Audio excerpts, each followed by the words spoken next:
Olá, pessoal! Hoje nós falaremos um pouco da assistência de enfermagem às afecções urológicas. Então, nós discutiremos um pouquinho sobre a anatomia. Então, o que é importante eu lembrar? Discutiremos ainda as infecções do trato urinário superior e inferior, as suas etiologias, diagnósticos, manifestações clínicas e, ao final, algumas assistências que podem ser prestados a esses pacientes. Okay? É importante eu lembrar a anatomia, né, do nosso organismo, dessas estruturas. Então, habitualmente, as pessoas elas possuem 2 rins. Por alguma disfunção ou por alguma patologia de base, pode ser que essa pessoa tenha um só, mas normalmente são 2 rins. Conforme a figura aí, ó, cada rim ele vai possuir um ureter. O que esse ureter ele faz? Ele vai drenar a urina da área coletora central do rim, né, da nossa pelve renal, para a bexiga. Em seguida, da bexiga, vai ser drenado através da uretra e eliminado ali do organismo, ou através do pênis, do organismo masculino, ou da vulva no organismo feminino. Então, a função básica dos meus rins é fazer o quê? É filtrar todo o produto de degradação metabólica e todo o excesso, tanto de sódio quanto de água no sangue, além de fazer a eliminação desses componentes do organismo, do nosso organismo. O meu rim ainda, ele vai ajudar a fazer a filtragem e a regular a nossa pressão arterial e ainda auxilia na produção dos eritrócitos. Quem são os eritrócitos? Os nossos glóbulos vermelhos. Então, cada rim, eles contém cerca de 1 milhão, mais ou menos, aproximadamente, até mais, até menos, né, de unidades filtradoras. Quem são essas unidades filtradoras? São os néfrons, que eles são estruturalmente uma forma mais arredondada, ele parece uma horta, e ele contém uma rede de vasos sanguíneos, que são uns glomérulos, tá? O conjunto dessas estruturas, desses néfrons, dominado aquele chamado corpúsculo renal. Então, eu detalhei aí a função de cada um dos componentes que fazem parte do meu sistema urinário. Diante disso, quais são as infecções do trato? Então, nós temos as infecções do trato urinário superior, que envolve o rim e a pelve, que é, no caso, a pielonefrite. Nós temos ainda as infecções do trato urinário inferior, que envolve bexiga, próstata e uretra, que é a cistite, a prostatite e a uretite, certo? Então,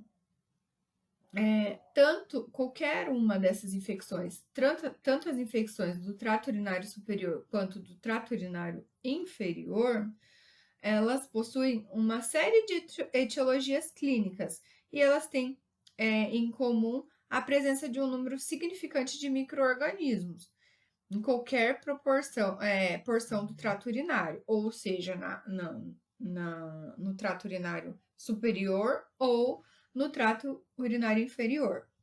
E esses micro-organismos eles vão estar ou não presentes na urina ou eles vão existir evidenciando internamente uma infecção.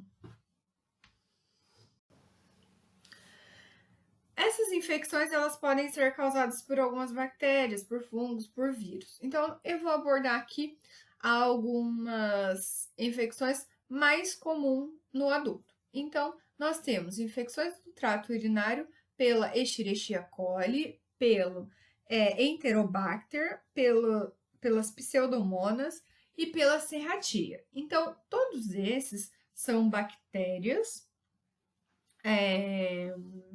tanto a Escherichia coli, Enterobacter, a pseudomonas e a serratia são bactérias gram-negativas. Então, vamos lá.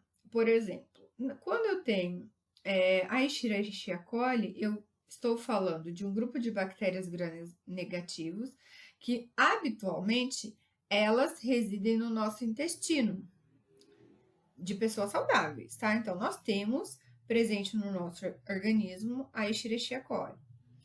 Algumas cepas, elas podem causar a infecção, e essa infecção pode ocasionar ocasionar mesmo uma infecção do trato urinário ou de qualquer outra parte do corpo. Então, a junção, né, de uma infecção, de uma cepa que causa uma infecção junto com a Escherichia coli pode desenvolver aí uma infecção do trato urinário. O Enterobacter e a Serratia também são bactérias gram-negativas. Elas infectam ocasionalmente o sistema, tanto do trato urinário quanto do trato respiratório das pessoas. E isso pode acontecer principalmente em pessoas hospitalizadas. Então, quando eu falo de um Enterobacter ou de uma Serratia, eu falo de infecções secundárias. Então, o paciente estava hospitalizado por algum motivo e, em seguida, ele desenvolveu, então, uma infecção aí do trato urinário ou do trato respiratório. Quando isso acontece? Na passagem, por exemplo, na contaminação da passagem de sonda vesical de demora ou sonda vesical de alívio. Então, quando eu tenho contaminação, né, por algum desses dois agentes etiológicos, eu posso desenvolver aí uma infecção secundária, certo? Para evitar essas infecções do trato urinário, existe ainda um sistema de defesa do nosso fluxo urinário. Então, eu faço o esvaziamento total da bexiga e automaticamente eu faço o esvaziamento do pH, que é ácido dessa urina. O que vai acontecer com esse esvaziamento, com esse fluxo urinário? Eu vou ter defesas imunológicas que elas serão eliminadas e que elas estão instaladas ali para fazer o quê? Evitar ou dificultar a instalação dessas bactérias. Então, quando eu tenho uma anormalidade que impede o fluxo livre de urina, por exemplo, estou retendo urina, eu não tenho esvaziamento total dessa bexiga e nem do pH ácido da urina, automaticamente eu não tenho essas defesas imunológicas. Então, essas defesas imunológicas, em vez de elas dificultarem a instalação da bactéria, ela vai o quê? Ela vai facilitar, porque eu não tenho esvaziamento total aí desse volume. Manifestações clínicas. Então, as manifestações clínicas das ITUs em gerais e o diagnóstico, elas são muito comuns, mas é claro que existe uma especificidade de cada um, da cistite, da pielonefrite, cada uma delas tem a sua especificidade, entretanto, as manifestações podem ser muito comuns. Então, o diagnóstico é realizado através de um exame de urina, onde é realizada a urocultura, a cultura e o antibiograma, através do exame sanguíneo. E as manifestações clínicas trata-se da cefaleia, vômitos, calafrio, febre, dor lombar ou abdominal. As manifestações clínicas, elas são muito particulares, né? E elas são progressivas. Então, conforme o avanço da patologia, mais manifestações esse paciente vai apresentar. Então, no início, ele vai apresentar cefaleia, dor lombar ou abdominal, que elas são visíveis através do exame do teste de Jordano pelo enfermeiro, e conforme essa patologia ela vai se agravando, esse paciente vai apresentar, então, vômitos, calafrios, febres, dor lombar ou abdominal. Então, nós vamos falar agora um pouquinho sobre cistite. O que é uma cistite? E aí, falando um pouquinho de cistite, então a cistite é uma inflamação não infecciosa da bexiga. Então, o que acontece na cistite? Geralmente, quando a cistite está instalada, as pessoas geralmente elas não sentem nenhum sintoma. Então, esses sintomas, eles são aparentes quando eu vou tendo, ao decorrer dos anos, uma lesão nessa bexiga. E aí, o que vai acontecer? Essa bexiga ela vai estar lesionada, o paciente começa a sentir uma dor, uma pressão sobre a bexiga ou sobre a região da pelve ou baixo ventre. E, além dessas queixas álgicas que eu acabei de dizer, as pessoas ela ainda sentem uma necessidade de micção, uma urgência miccional. Então, elas vão várias vezes ao banheiro e elas sentem uma necessidade de esvaziar essa bexiga constantemente. Em casos mais graves, as pessoas elas ficam sentadas no vaso sanitário por horas, e essa bexiga ela vai esvaziando conforme a urina vai gotejando continuamente. Então, ela fica muito tempo lá. A incidência hoje da cistite é maior nas mulheres, tá? Por conta de uma inflamação ali de micro-organismos decorrentes ao ânus, então a uretra feminina ela é menor do que a masculina e ela está muito próxima ao ânus. Então, a higienização, por exemplo, da mulher após a micção, ela sempre deve ser de frente para trás, porque o ânus é uma estrutura, digamos que contaminada. Então, a partir do momento que eu faço essa técnica inversa, eu posso estar contaminando a minha uretra e eu posso desenvolver com isso uma cistite, uma inflamação ali dessa bexiga, por conta de contaminar a minha. Quais são as manifestações clínicas? Nós temos, então, a urgência miccional, que foi o que eu acabei de dizer, o aumento e a frequência da urina, disúria, dor ao urinar. Pode acontecer em situações mais graves, a piúria, a bacterúria e a hematúria, e ainda as queixas da suprapúbica. Do ponto de vista da prevenção, então, a cistite, elas podem ser evitadas como? Através da higiene íntima adequada, da técnica adequada que eu acabei de abordar também no slide anterior. O uso correto desse papel higiênico. O esvaziamento total e vesical frequente.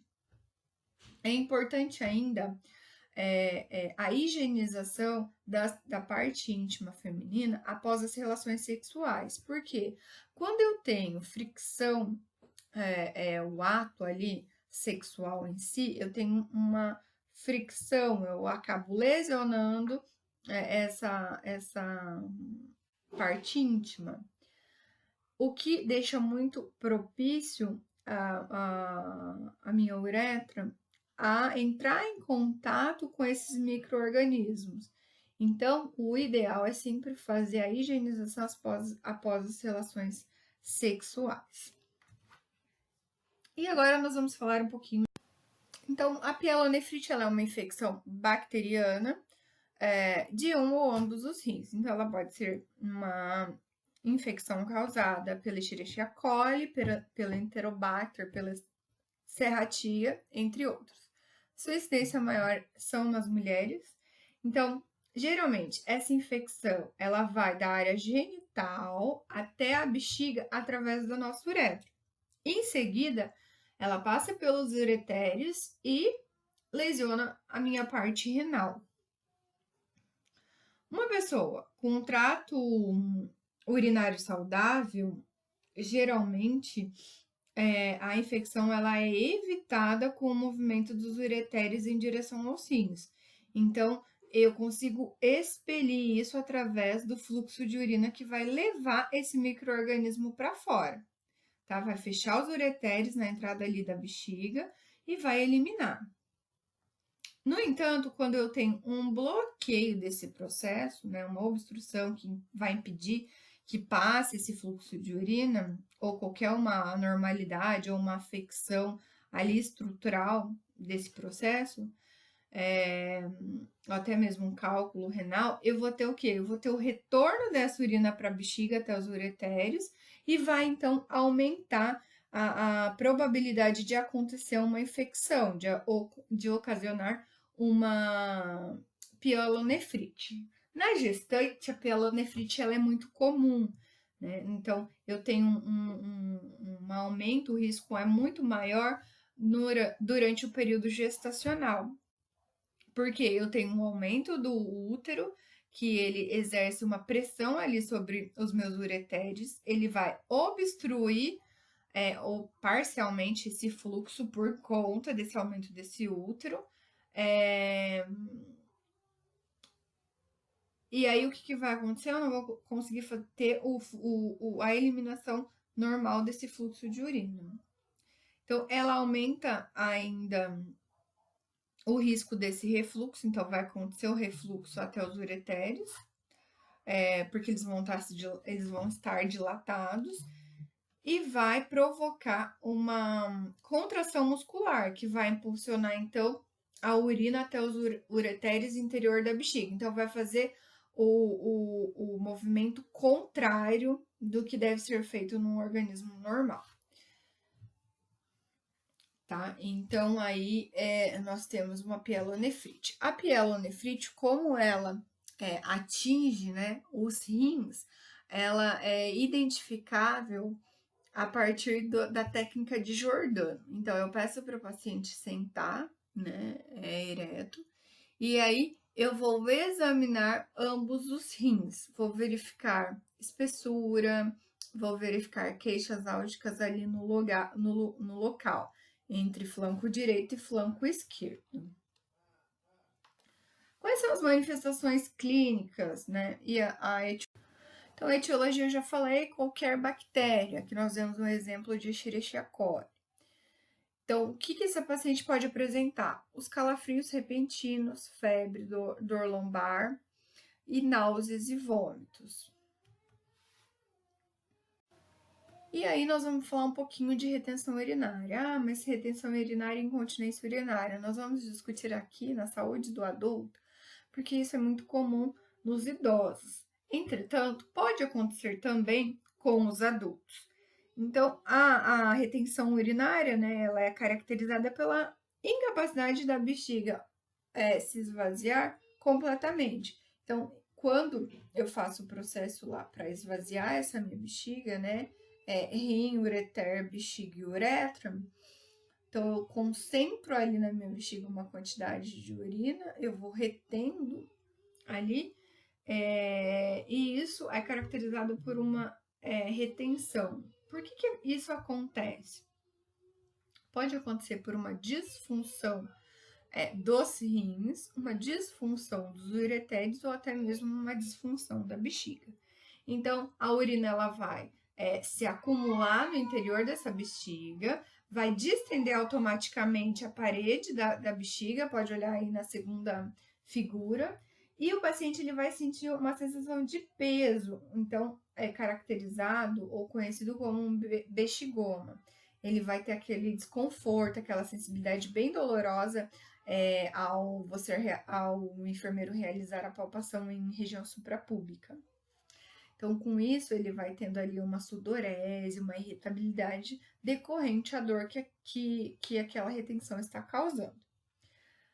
Num adulto normal, a capacidade da bexiga de armazenar esse volume de diurese é entre 500 a 1000 ml, sem representar grande sofrimento para a musculatura. Então, ele consegue organizar, acumular ali tranquilamente entre 500 a 1000 ml.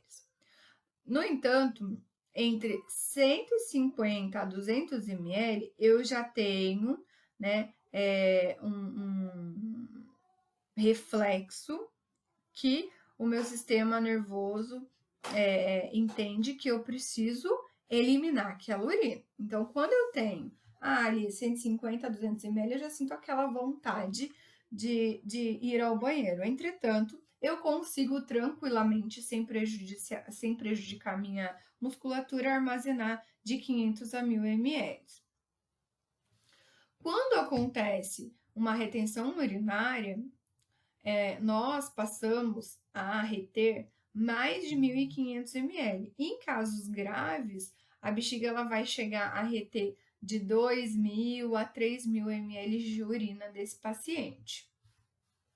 Então, ela causa um desconforto muito grande.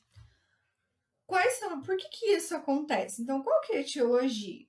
E quais são as manifestações? Então, aqui não são etiologias através de micro-organismos, mas são etiologias através de afecções estruturais do meu organismo. Então, eu posso ter um aumento da próstata, que pode dificultar o meu processo ali de micção.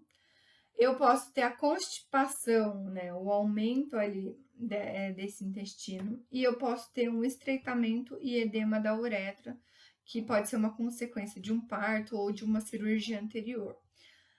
Ansiedade emocional também pode ocasionar, mas aí é uma questão mais psicológica grave, tá? Manifestações, então o paciente vai ter a distensão da bexiga, que é denominado bexigoma, e a sensação de dor ou peso intensa ali na região suprapúbica, principalmente dolor à palpação. E agora nós vamos falar um pouquinho de incontinência urinária. Então, a continência urinária, ela trata-se de uma perda involuntária de urina, ou seja, uma disfunção que é caracterizado pela perda do controle, podendo ser ela total ou parcial para esse paciente. Quais os tipos de incontinência eu tenho? Então, eu tenho uma incontinência de urgência. A continência de urgência é caracterizada por um vazamento de urina onde o paciente não consegue controlar. Então, é caracterizado ainda a eliminação de um volume moderado a grande, então uma grande quantidade ele não consegue segurar. Ela ocorre sempre após a necessidade de urinar irreprimível, digamos, e urgente, então muito rápido, assim. Ele não consegue, ele tem aquela necessidade, mas o nosso organismo não consegue segurar, né? O que o paciente pode apresentar? Ele vai apresentar uma noctúria, ele vai levantar muito para tentar eliminar essa urina no decorrer da noite. E ele ainda tem as incontinências noturnas. Outro tipo de incontinência, a incontinência de esforço. É o vazamento da urina devido a alguns movimentos abruptos. Por exemplo, quando eu tuço, quando eu apresento o reflexo de tosse, ou quando eu espirro, eu tenho uma continência de esforço. Então, eu não consigo conter essa diurese. Nós temos ainda a incontinência de transbordamento. O que significa isso? Então, eu fico constantemente gotejando urina ali da bexiga que está bem sobrecarregada. Incontinência funcional é a perda da urina devido a algum problema ou comprometimento mental ou físico. Então, algum distúrbio neurológico pode causar uma incontinência funcional, porque ele não tem o reflexo de que ele possa fazer aquele controle da micção. Então, geralmente, esse paciente ele vai ficar eliminando constantemente a urina. Então, é necessário, nesses casos, o uso adequado de fraldas. Então, eu trouxe aí duas afecções por micro-organismos, então por bactéria, uma afecção por inflamação e duas condições do organismo referente ao trato urinário. E qual é a assistência que eu posso prestar para esse enfermeiro diante desse cenário? Então, nós podemos orientar e estimular a ingesta de grandes quantidades de líquido. Esse plano de cuidado aqui, ele está inserido mais, assim, voltado para as infecções causadas por micro-organismo, então por alguma bactéria, no caso da pielonefrite. Por quê? A ingesta em grande quantidade de líquidos, ela vai fazer o quê? Lembra lá no começo que eu havia abordado? Então, quando eu faço para que eu elimine esses micro-organismos, eu preciso estimular o meu sistema de defesa. Então, estimular o fluxo urinário, o esvaziamento total dessa bexiga. Para esvaziar essa bexiga, eu preciso fazer a ingesta de líquido. Então, faço a ingesta de líquido, eu faço o quê? Vou eliminando esse volume urinário, juntamente o pH ácido da urina, e o meu sistema de defesa, ele vai fazer o quê? Ele vai dificultar a instalação dessas bactérias, vai eliminar isso aí. Orientar o esvaziamento completo da bexiga, a mesma situação do exemplo acima. Realizar balanço hídrico. Quando eu falo de balanço hídrico, eu preciso verificar quanto esse paciente está eliminando e quanto ele está tomando. Então, vamos ser mais claro, quanto está entrando e quanto está saindo. Porque esse paciente pode estar retendo líquido. Se esse paciente está retendo líquido, ele pode estar fazendo uma retenção urinária. E aí eu preciso identificar quais são as possíveis causas que estão levando a essa retenção. Observar edema, mesma linha de raciocínio do exemplo acima. Quando eu tenho uma retenção, eu posso realizar uma sondagem vesical de alívio a fim de aliviar essa sensação.